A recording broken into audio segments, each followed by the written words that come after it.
ഒരാഴ്ചയായി പാമ്പുകടികളുടെ എണ്ണവും കൂടുന്നുവെന്നത് ശ്രദ്ധിക്കേണ്ടതാണ്. കേരളത്തിലെ പാമ്പുകടിയിൽ കൂടുതലും റിപ്പോർട്ട് ചെയ്യുന്നത് ശംഖുവരയൻ ഇനത്തിൽപ്പെട്ട പാമ്പിന്റെ ആക്രമണമാണ്. വെള്ളിക്കട്ടൻ, എട്ടടിമൂർഖൻ, വളക്കൊഴുപ്പൻ, മോതിരവളയൻ, കരിയോല എന്നീ പേരുകളിലും ശംഖുവരയൻ അറിയപ്പെടുന്നു.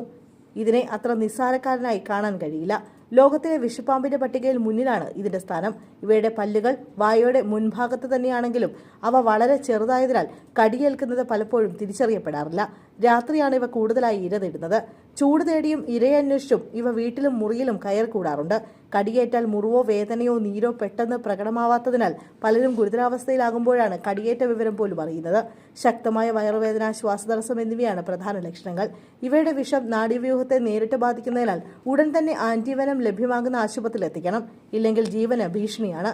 ശംഖുവരയൻ കടിച്ചാൽ വായിൽ നിന്ന് നുരയും പതയും വരാറുണ്ട്.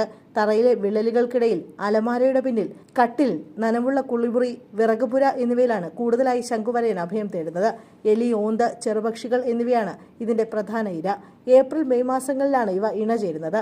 20 മുട്ടകൾ വരെ ഇടും. മുട്ടകൾ വിരിയാൻ ഏകദേശം 60 ദിവസമെടുക്കും.